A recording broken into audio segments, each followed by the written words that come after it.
Okay. So I'm here today with Eric Kohner. Eric is an internationally recognized executive coach, trainer, keynote speaker, and pioneer in the coaching profession. He's a senior trainer for the Coaches Training Institute, where he's been a front of the room leader for 26 years now. Eric enjoys icon status in the business. He's fearless in calling people forth for the sake of their learning and leadership, and has been a catalyst for leadership excellence. Eric has delivered training programs on 5 continents. We're so fortunate to have him here today. He was formerly a New York City taxi driver, born and bred in New York City, just as I was, and so happy to have that connection as well. And I thought that we would go ahead and hear from him, hear from his expertise, and go ahead and get started with the interview here. So Eric, something you should all know about Eric, he is a master at developing leaders using techniques that are both deeply transformative and incredibly fun. Eric leads with his heart, and he's a bundle of just wonderful energy and joy. So Eric, thank you for coming on today. How are you? I'm great, and boy, it's really fun listening about me. Uh, and it's really just really great just being here with you. Uh, Thank you for Thank inviting you. me. Thank you. So tell us a little bit about your path to coaching. Path to coaching. Okay. Yeah. Um, I was a struggling actor in New York City, and I was a really great actor going nowhere.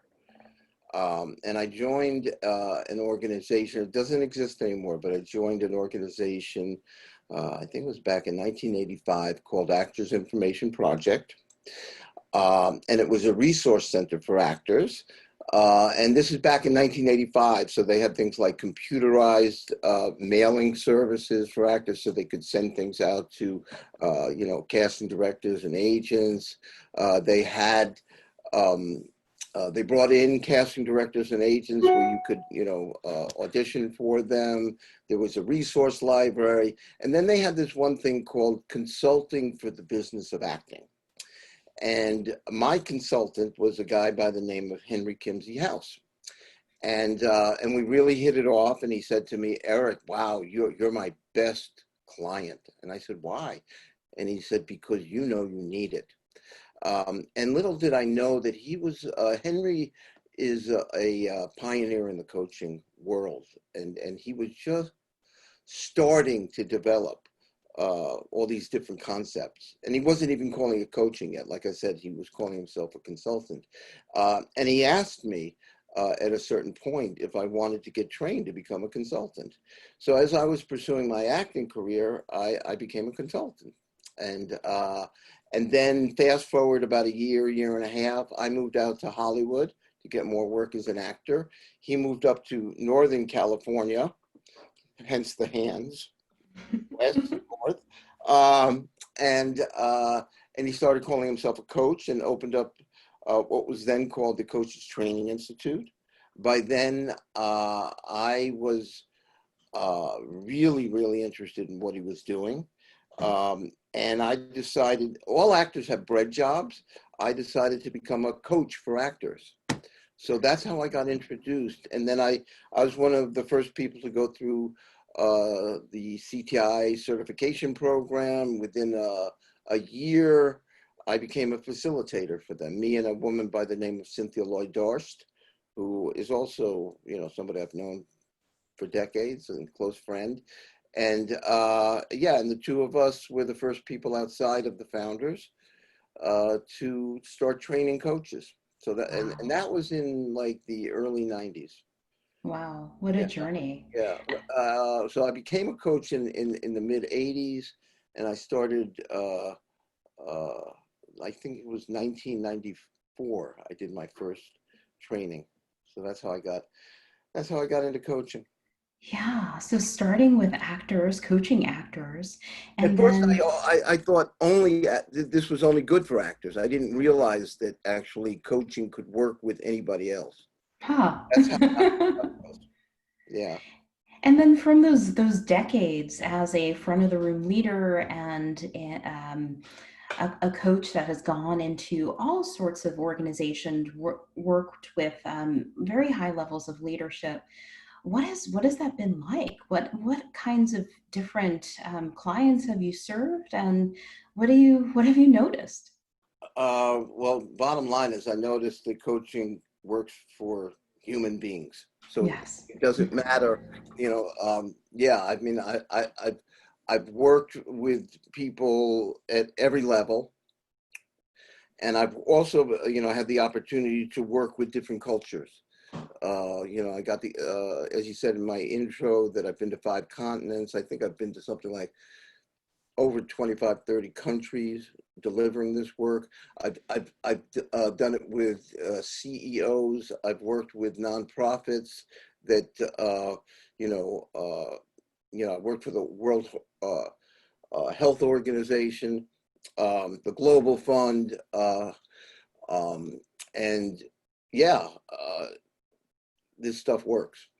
Yeah. That's the bottom line. Um, um, and it's the type of coaching that I've been taught to do it's now called the CoActive Training Institute, is really based on the human being, focusing on the human being, and hence, because, well, I can say 100% of all my clients are human beings. Yeah. So, and when I'm focusing on the human being, amazing things happen. Yeah. When Well, people, oh, I'm sorry. Go ahead. no, just tell me a bit more about that. That was a powerful When statement. people feel seen, when people feel heard, when you believe in people, uh, amazing things happen. And I know that sounds really simple and fundamental. Um, and actually, much of the world isn't constructed that way, unfortunately. Much of the world is much more ration-based, linear, Mm. performance, competencies, assessment oriented, which isn't really, in my opinion, very human. Uh, so I actually I have a strong stand around that. Yeah. Yeah. And I know, Eric, that we've talked a bit about your passion for bringing coaching to other audiences, so not necessarily always your C-suite executive. I know that you've done some work with an incredible organization called Snug. Can you tell us a little bit more about that? Well, don't ask me to talk about Snug, because that may take the next couple of hours. Well, we can Actually, definitely talk about it again in a future episode. okay, good. But bottom line is, you were part of the inception of all of that. So I'm forever grateful to you for helping me with that. I Bottom line, Snug is an organization. Snug stands for Gun Spelled Backwards. It's an outreach organization that works with the youth at risk population, and their definition of youth at risk, I think, is it's pretty risky. I mean, these are kids between the ages of 15 and 25, who are at risk of either getting shot or shooting someone. And they literally intervene on that. And Snug is based in New York State. I believe there's 11 or 12 sites. They're all in very high crime areas, mostly people of color, and most of the staff, I would say 90% of the staff, are people that live the life and have decided to do the opposite. They've decided to stop the violence to the best of their abilities, and they are, to me, modern day superheroes. Yeah, and this is a powerful lever for change, especially when gun violence is a leading cause of death for young men, particularly from minority communities, future majority And youth.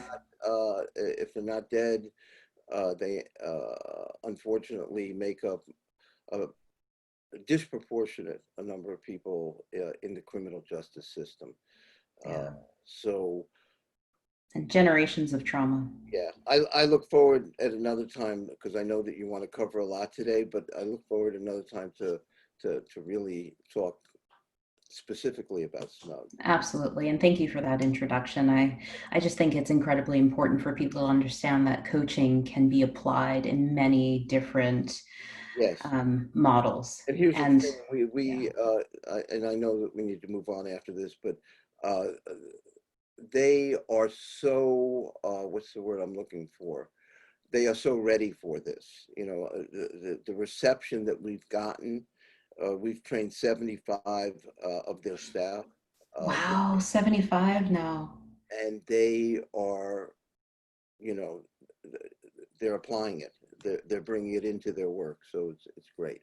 Beautiful, beautiful. Can't wait to talk about it more in a future talk. Sure thing. So, Eric, I wanted to ask you, since we are under these COVID-19 times, we're in the middle of a pandemic, we're at home in self-quarantine.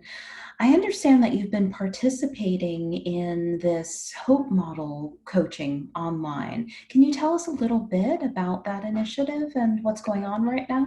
It's really exciting. So a colleague of mine got in touch with me. She lives up in, her name is Nimrit, and she lives up in Vancouver, uh, Canada. And she invited me. She was the first to invite me to, it's called Active Hope. It's an organization that was first started in China. And they've been doing this work for a while, but the COVID virus, as you know, started in Wuhan, and I think it exponentially exploded because of the virus. Uh, Yeah. this was a positive virus that actually started spreading, and basically, yeah, my first 2 or 3 sessions were led by Chinese practitioners, um, and they have a structure that is very, very simple and very, very powerful. And basically, it's a 2-hour interaction. And the ones that I were on, I think they were average between 75 and 80 people on a call.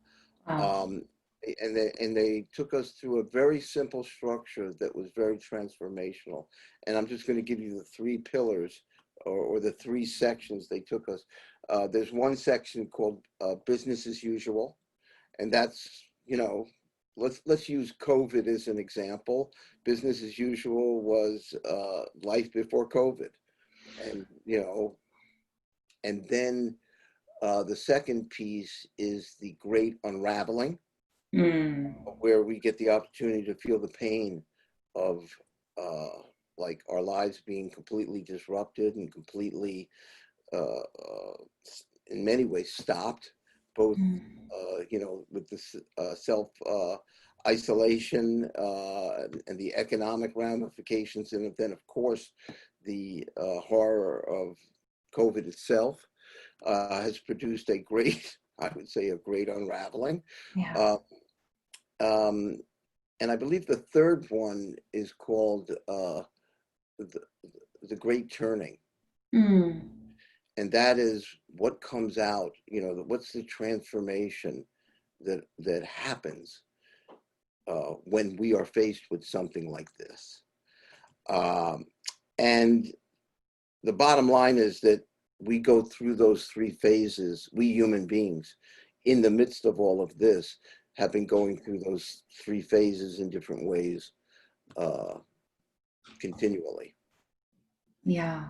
Uh, and to do that with an international group of people was really, wow. You know, I really got, you know, that we're all the same. Yeah, we have different cultures, we're all different, you know, governments, all of that, and at the core, we are all the same. We are. That's such a powerful experience. And I think about this acronym that you shared with me the last time we chatted called VUCA. You said specifically, we're in VUCA times. And I said, wait, what's VUCA? Can you share a little bit about what it is and what it means And and how it relates? I went on the internet after, after I talked to you about that, because I thought, well, she's going to ask me this question. I better sound like I know what I'm talking about. I did a little bit of research, and the term has been around for a while. It came out of when when the Cold War ended, Mm. the U.S., I think it was called the U.S. Army War College. Some students came up with this. Oh. And VUCA stands for, it's an acronym. It stands for volatile, uncertain, complex, and ambiguous.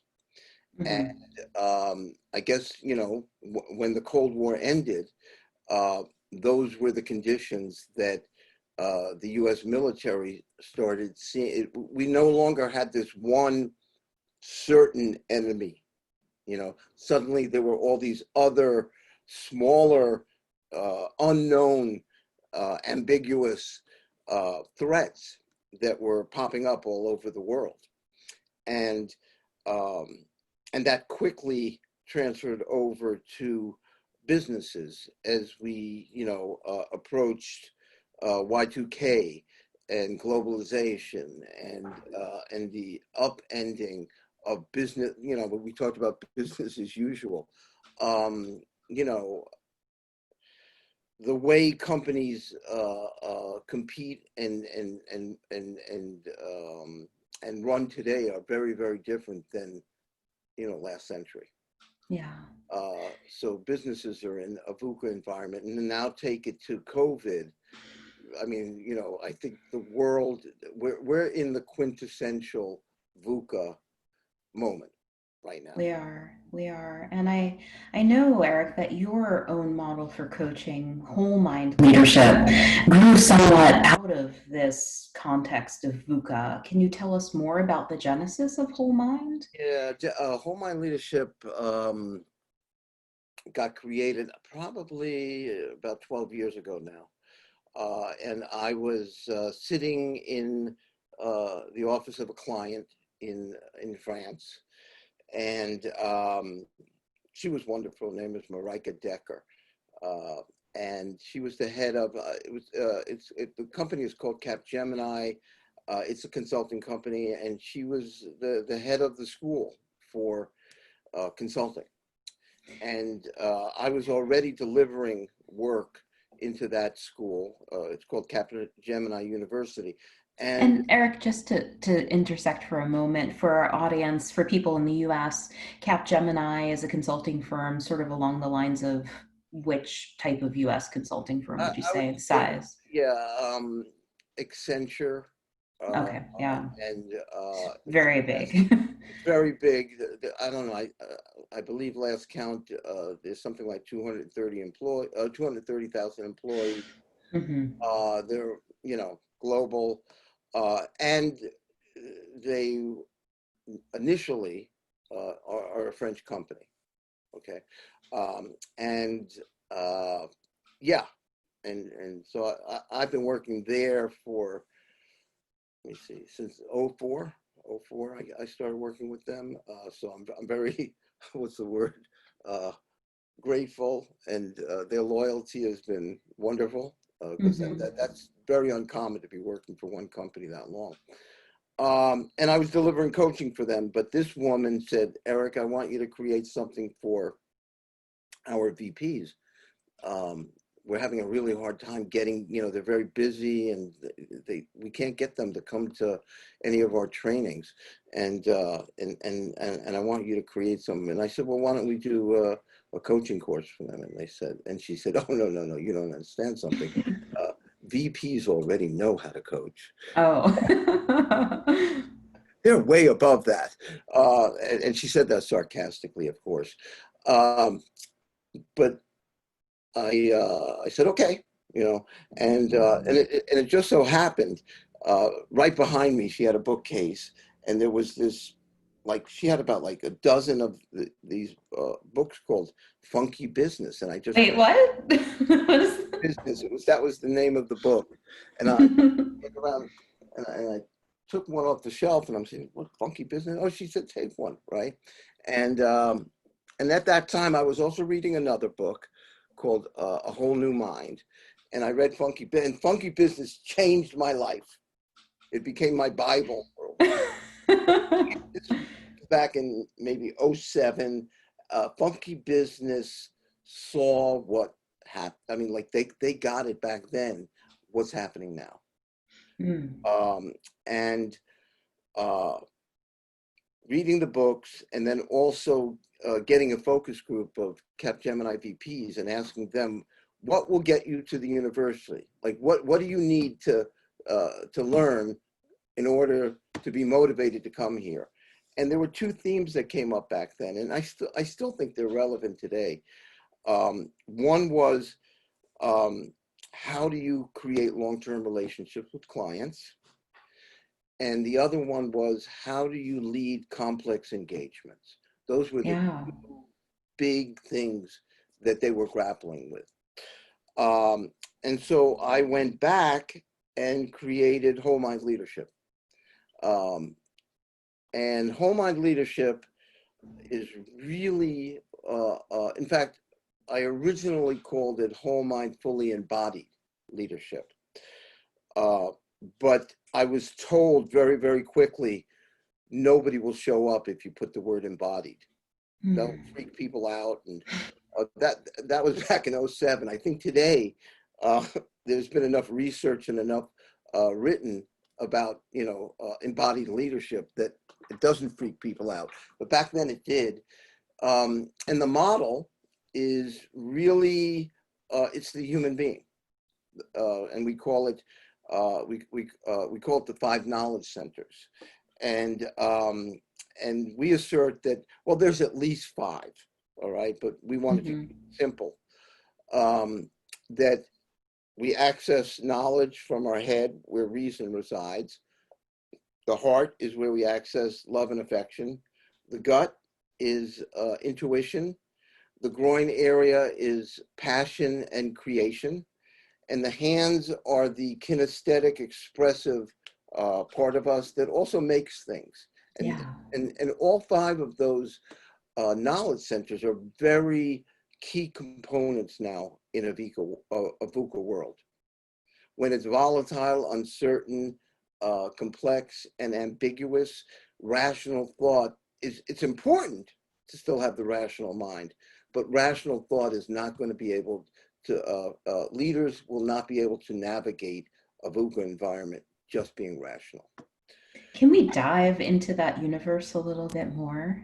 Sure. Can you tell me some um, more about how embodied leadership, how using the knowledge centers helps us navigate complexity and uncertainty, especially in such stressful times? How can we tune in a little bit more, and how can coaching help? Okay, well, I'm not going to spend a lot of time on the head because I think we all know what the head can do and why it's important. You know, Yeah. rational thinking is what separates us from the rest of or most of the rest of the animal kingdom. Um, the heart, um, more in companies, more and more companies are recognizing, and I think this is especially true with millennials, that they Mm. will not stick around uh, if they are not seen, heard, empowered, and engaged. They will not stick around. Millennials, and I know, millennials have gotten a bad rap. I actually love millennials. Millennials are very socially conscious, very aware of the world outside of themselves. And also, so if a company is not focusing on what we've been actually talking about, social responsibility, things like that, they're out of there. Yeah. And so the who, when it comes to the heart, it's all about the who. And leaders need to, they need to focus on others. It's not just about the bottom line. It's not just about profit and loss anymore. So that's where the heart comes in. Where the gut comes in, intuition, because the world is so complex, because we are inundated with data. It is actually impossible now to just use your mind and take in data and assess the situation.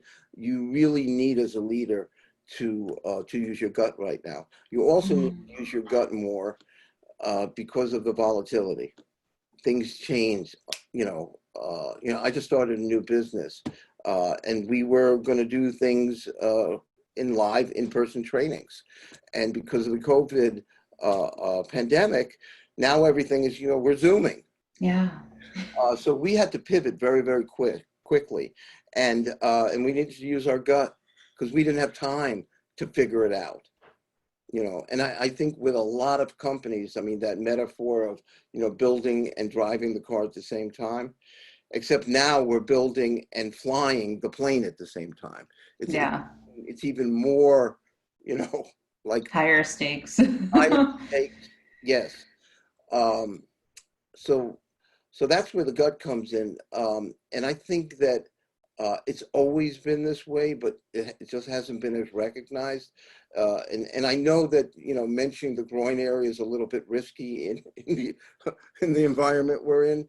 We're not necessarily talking about sex, although we're not negating sex either, because that's part of being human. But passion is what we're talking about here. When a leader is passionate, they engage people. When a leader is up to something, people want to show up. Mm-hmm. When leaders are all about creating, it makes a huge difference. So we help people get in touch with what they're passionate about. And then, of course, the hands. Immanuel Kant once said the hands are the visual part of the brain. I love that. Yes, and so much information, and unfortunately, in the Zoom world, we don't see enough of our hands, so, but the hands are so essential to, being human. So all 5 of those knowledge centers are what we focus on. And then around the model is what we call nature. And nature represents, of course, nature itself, but it also represents the culture you live in. It represents all the information that is coming at you as a human being, and you needing to be attentive to that and deal with it. So a fully human and nature-centered model. Exactly.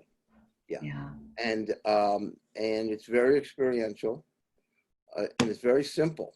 In response to complexity, we have made this very, very simple. Yeah, perfect. So not stacking complexity on top of complexity on top of complexity and trapping people in their rational minds, just giving some space, some spaciousness to experience, to be, to learn and transform in a different way. Yeah, and to create from what's been given to them. I mean, the universe is given to them. A model for everyone. Yeah, and it's much more of an inside-out job. It's not a one-size-fits-all at all. There's not one type of leader that we're looking to create. Now, speaking of leaders, I know that you have an acronym that you actually created. That's a little saucy. I love the words in it. Can you tell us a little bit more about the skill set you think leaders today need? Yeah, this is like we call it the digital badass leader. Okay. All businesses now are realizing that they need to be digital. They need to, be in, the world that, I don't know about you, but my iPhone's right here, Yeah. and leaders need to respond to that. And this acronym, actually, we believe, fits what a digital ass leader needs to be. A digital badass leader needs to be. And so B stands for bold. And let's bring it back to VUCA. In a VUCA environment, you need to be bold. Yeah. A stands for authentic. Authenticity, people respond to authenticity.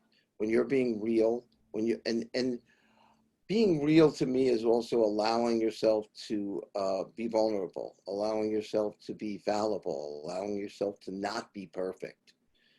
I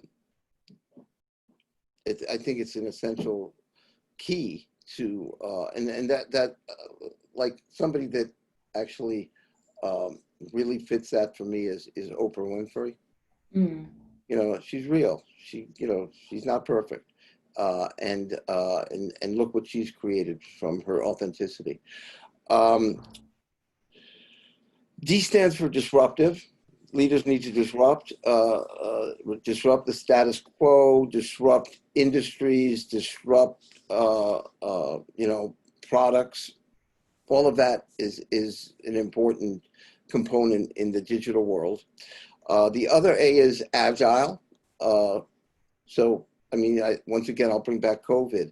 Now, the companies that are thriving are the ones that have been able to be resilient and agile and shift. Yeah. So that's the other A. The first S is spacious. Great leaders also realize that they cannot command and control. They need to allow others to be leaders. Mm. Really forward-thinking companies realize that everyone in their organization is a leader, and they empower that. So that's the spaciousness part. And the last S is supportive. Yes, you need to be spacious, but you also need to support people in growing. A big component right now that are being taught to managers is, it's not, as I mentioned, it's not just about managing, it's also about growing your people. Mm-hmm.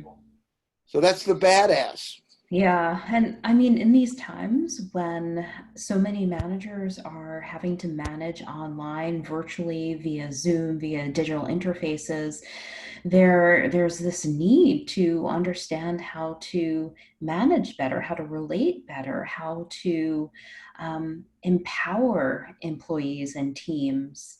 And what I find fascinating about this particular model is how comprehensive it is, but also how it contains paradox. So you have to be, as you said, spacious and supportive. You have to be authentic, but also disruptive. You have to be bold.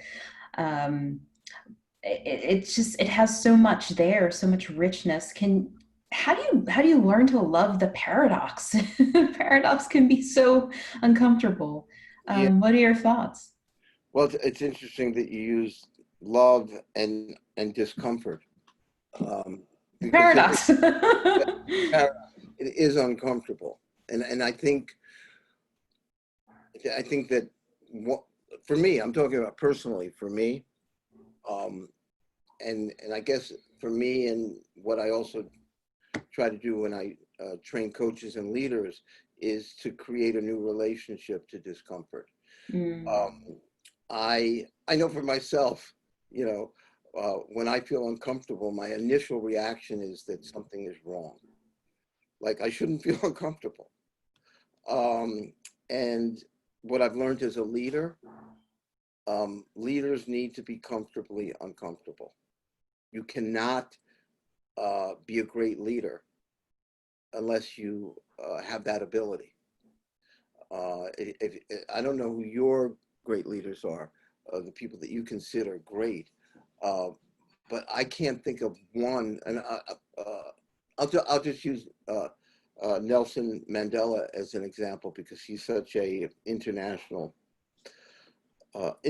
recognized icon in that field. Um, I imagine, he most of his life put himself into uncomfortable situations. It's not only like the world made him uncomfortable, he proactively set out to do uncomfortable things. Not only uncomfortable, probably like frightening things, right? And he had to learn on some level, I don't know if he consciously did it or not, but he had to learn to be with that and actually embrace it. And I would imagine know that that's what was needed in order to achieve what he wanted to achieve. Mm-hmm. Mm-hmm. So it's about changing that relationship. So now what I try to do and what I try to do with people that I'm training is that when the discomfort comes up, to actually go, great. Like, wow, I'm uncomfortable. This must mean I'm up to something. Yeah. And How it takes practice. Yeah, that's for sure. Yeah, That's for sure. yeah. How does that play out with clients, whether or not it's a coach you're training, whether or not it's with a client? What do they experience in that moment, and how does it open up this space for transformation? It depends on the client. It depends on the moment. Uh, Yeah.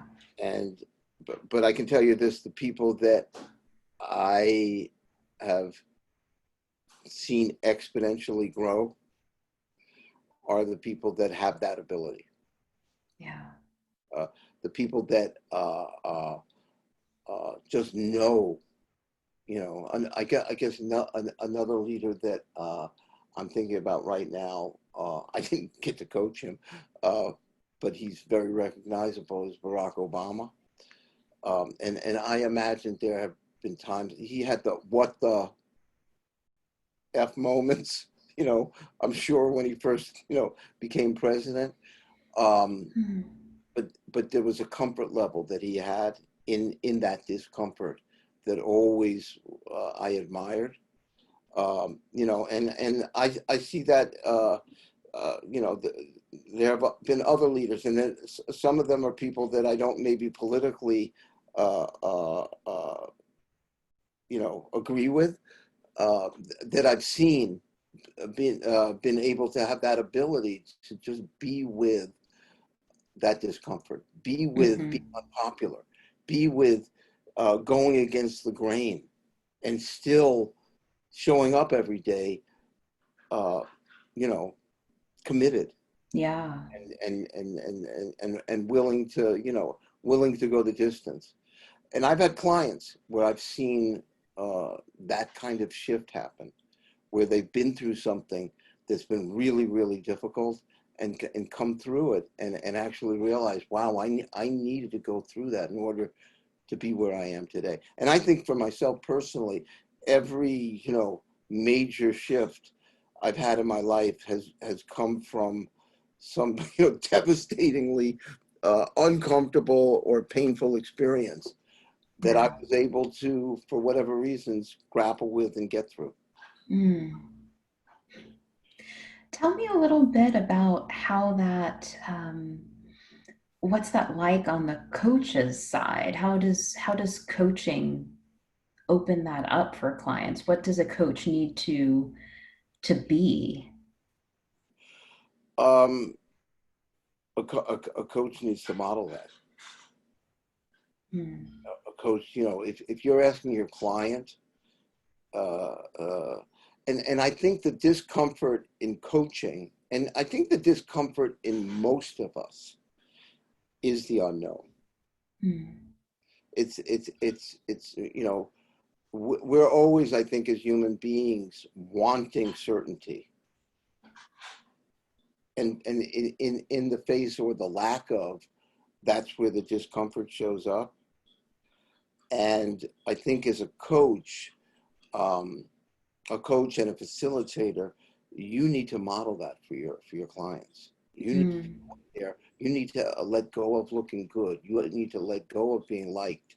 You have to let go of looking like you know what you're doing for the sake of their transformation.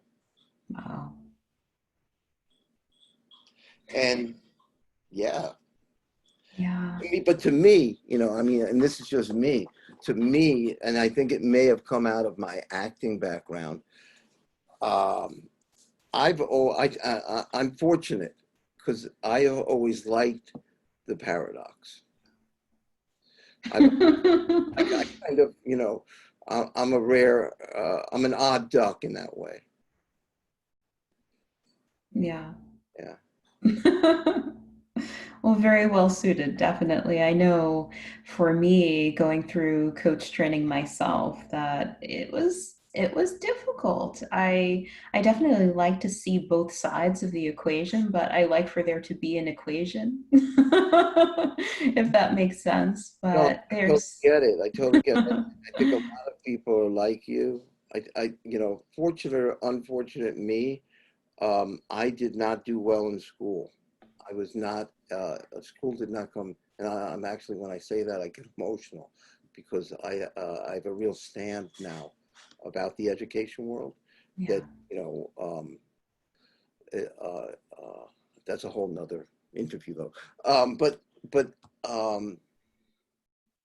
and because I was not able to be a good student, I had to learn to live in the unknown because I wasn't good in the known. Mm-hmm. So I Mm-hmm. got trained very early how to survive in an environment that wasn't suited for me. And so for me, when I'm in the unknown, that's normal for me. Yeah. And And a rich space. people like you are making up, and a lot of other people that actually thrived in certainty, it can be a lot more VUCA. It can be, Yes. it's a lot more like, whoa, scary. Yeah. Yeah, yeah, So speaking of VUCA again, and people who like certainty and thrive, something that we're experiencing right now under COVID-19 with the pandemic is a lot of stress, burnout, particularly in frontline workers, your physicians, your emergency medical teams, social workers, social services agency workers. How could coaching benefit them? How yeah. can it be helpful? Well, I don't want to assume that I know the answer here. I Yeah, want to be real honest that, like, I don't know. We're talking about, you know, good point. that paradox. I can only, I can only speak from my intuition here, And experience. intuition and experience, um, and I hope I'm not getting too political when I say this, uh, but I think it's safe to say that the United States has failed to respond uh, to the COVID crisis, period, and especially to the frontline workers. Mm, We have failed them, and and I can only imagine the fear and the anxiety and the daily heroic actions that those people are taking today, and not having uh, somebody to actually hear them. I'm making up. They're not being heard. They're not being seen. They're not being honored. They're not being valued in the way that they should. mm, And what I imagine is that if they had somebody that they could come to, and if it was just to be listened to at this point, mm. just that alone, I think that we in the coaching profession would be doing a tremendous service. Because we have been trained. I know I've been talking a lot, but I think one of the great skill sets that coaches have is that ability. Mm. And what happens for someone when there's that space to be heard? Well, I'm going to bring it back to what's in place right now inside corporations that I think is overrated, and then I'll get back to being heard. Sure. So right now, feedback. I mean, they spend billions of dollars a year on training people to give feedback. And don't get me wrong, I think that feedback has a certain amount of value, but not nearly the value that listening has. Mm. When people are heard, when people are seen, magic happens. People want to do their best. People feel whole. People feel held. People feel loved. Mm. And when that is in place, I know I'm getting real woo-woo right this second, but when that is in place, miracles happen. And they don't need to be directed. They don't need to be told what to do. They know what to do. They know what is best. Mm. And I'm just making up that right now, there's a lot of lonely frontline people out there that are scared and alone. Yeah.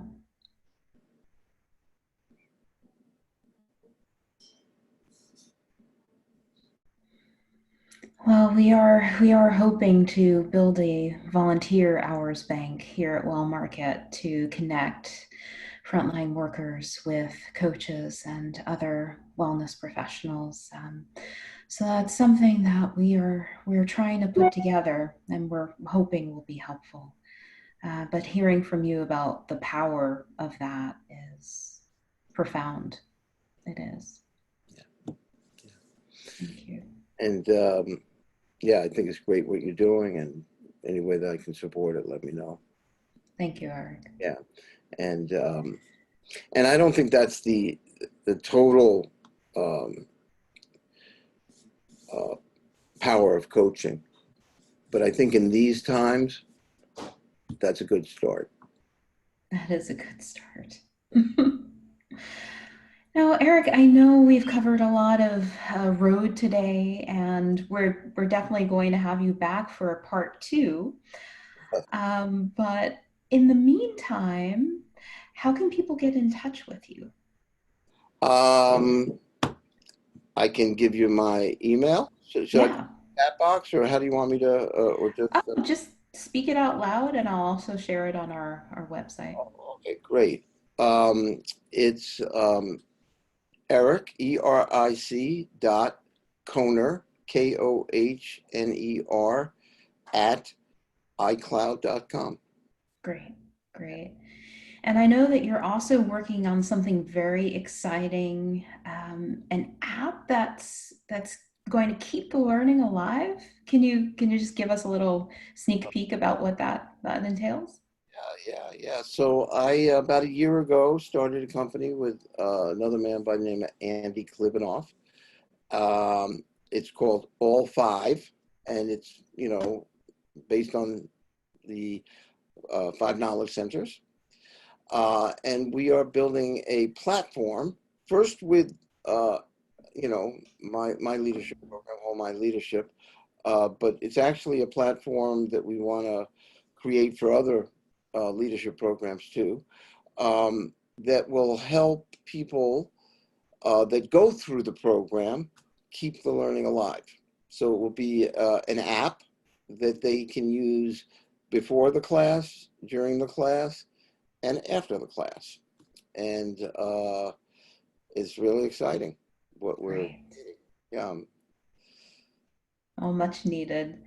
And thank you again so much for coming on today, Eric. It's always a pleasure.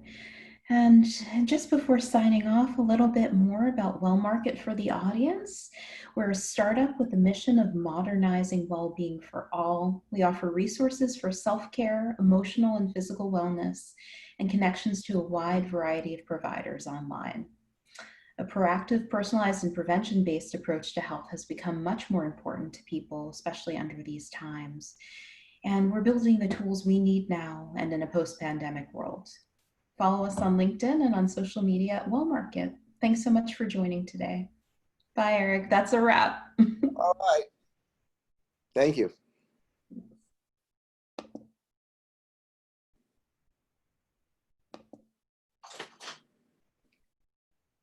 Okay. My door opened exactly